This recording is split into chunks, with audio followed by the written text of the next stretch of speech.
I have thought for the last 24 hours, my friends, about how to explain what a rune reading is with me here at Ash Tree Runes. So I even slept on it, so I will say for the last 24 hours I thought about this, because when I set up at markets, where I most often do my rune readings, I get asked all the time, what's a rune reading, before someone decides if they want to sit down and do a reading with me. And I don't have a script per se, or a brochure pamphlet yet, but I try to meet that person's heart center where they are, as we're all energy and we're all in this world feeling things out in every situation. But I thought that it would be a good idea to come up with a very loose way to explain what a rune reading is for me, with me. So I work with the Elder Futhark runes, and I act as a channel. Everyone's rune reading is slightly different. So I act as a channel to bridge very ancient elemental, deep earth connected wisdom to that individual's energy field.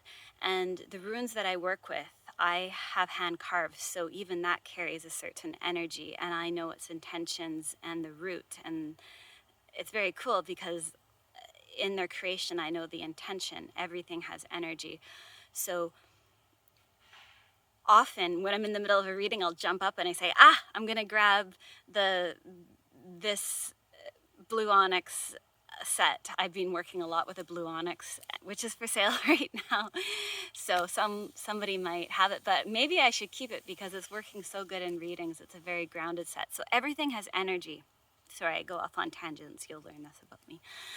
So I bridge this very ancient elemental wisdom that is timeless, because no one really knows how old the runes are. And they carry vibrations that bridge past, present, and future to that individual. Now, I know this is very confusing, and I always stop and say, every time I use that word past, present, future, something in my heart goes, stop, explain. It's not really quite past, present, future. It's someone's tapestry. And the runes work with past with the notion that there is only that which is. So it is affirming to that individual working with the runes that which is, that which is. It just is. And which also contains all that ever happened and all that's ever been. Now, I know that's confusing, but that's just how that energy pours in. And then there'd be another rune when I do 5-point readings. So that which is 1 point. And then it is that which should follow, which is defining the shape of that which should follow based on that which is, which would be present. And then a third point would be that which is becoming, the sword edge of change, future, but best described as I just explained it according to the rune deities that I work with. So in Norse culture, that's the 3 Norns. And although and that's the best depiction I can find. And the words, it's just kind of fun to explain that, because it's actually a visual of that I just explained. And that is the 3 Norns: Urdhr, which is being; Verdhandi, which is becoming; and Skuld, which is that which should be. And that is the runesters that can cut staves into becoming. And you must first go to Urdhr to learn what is, and see how the world and you is around you, and how you are shaped, in order to move to the that which should be and that which is becoming. So just a little bit of I just kind of went on a little bit of a tangent, but I want to take a step back. I wasn't even going to get into all of that, but every time I talk about the time, I stop and I explain that, because something in my heart says, please explain time. So when it comes to working with the Elder Futhark, so I bridge, it carries the vibrations of that tapestry, of explaining that tapestry to someone's heart, and offers guidance, if you will, through the runes. And they aren't just the runes, they carry with them feelings and intentions. And that's why I put a very strong protective field. I work with the trees. They are awesome forms of protection. I create a tree grove. So I often ask what your favorite tree is when you sit down and do a rune reading with me. And I ask if it's okay to invite in light beings around you. And the tree groves create a safe guard.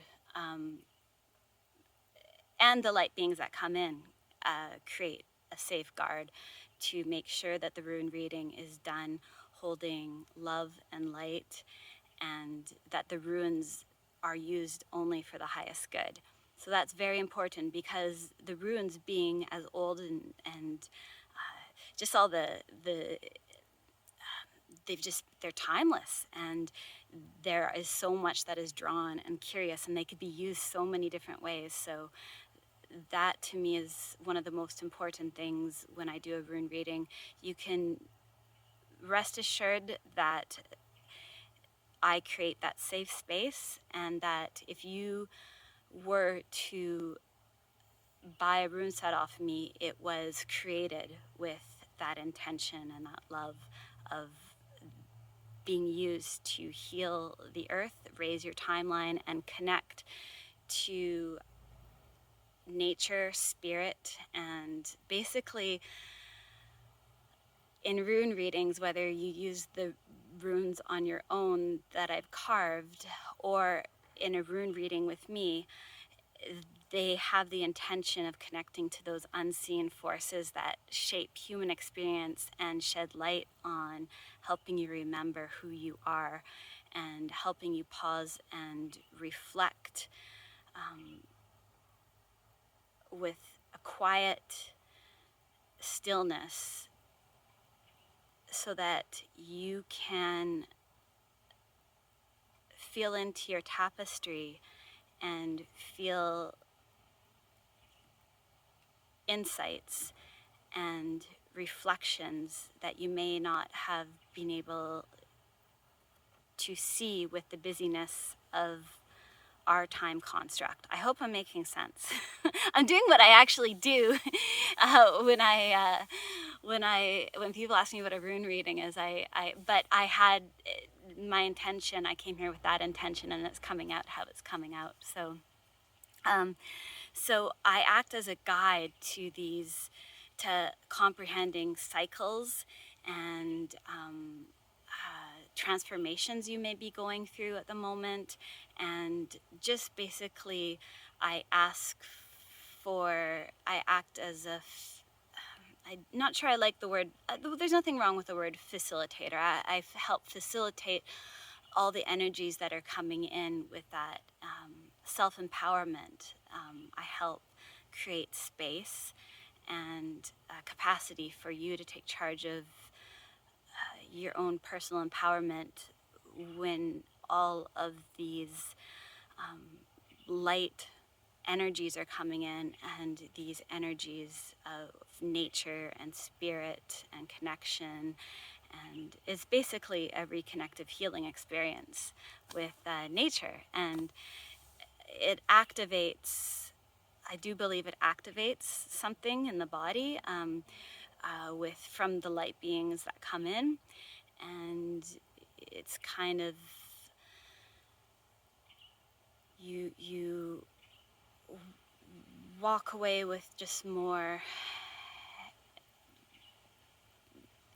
if you were open to receiving all the energy that came in, then you should feel it in your heart space. And that's my intention, is that basically you get like a waterfall of all these elemental forces and love and light, and it just helps you tap into something that this just fell down on me, that just makes a lot of sense to your own soul connection. So I hope that made sense. I basically did what I do at markets, but I really tapped into the intention that I wanted to do, explaining that to you, and I did my best. Sometimes it's hard putting that energy into words, so I hope that resonated. That's what a rune reading is with me, in the best way I know how to explain it in this moment. I forgot one of the most important reasons why I like working with the Elder Futhark, because there's other rune sets out there. And I'm on my way to pick up my kids, and I'll be posting this video later, so I thought, I have to just edit this with the video that I'll post later. And that is that the Elder Futhark is divided into 3 ayats, and the 3 ayats speak to different aspects of the runes that make up the Elder Futhark. And the first ayat speaks about, it's called Friar's ayat, and Friar's ayat is all about what the deities associated with the runes believe that we need to have a fulfilling existence on Earth. And I love what it promotes. Well, I guess you can say promotes. It's not like a commercial, like imagine there was like a rune commercial, like get your reading, like it's like it's just when you work with the runes, what it reminds us is fulfilling is what I think a lot of we forgot about in this day and age. And so that's what the first ayat's about, what is needed for a very fulfilling existence on Earth in connection with nature. And then with soul and nature working together. And then the second ayat is about what you can't control. So if you can't control it, you shouldn't take it on. It's not your energy to take on. So that can be it can make everything so much less heavy. And that includes the good and the bad, so to speak. If I'm gonna just be, English is hard to explain in, but it's good luck and bad luck, and you can't control it either way. So when they show up, it just is what it is, and it's good to know what is in your control and what's out of your control. So that's the second ayat, which is Tyr's ayat. And then the last ayat, that's Hagel's ayat.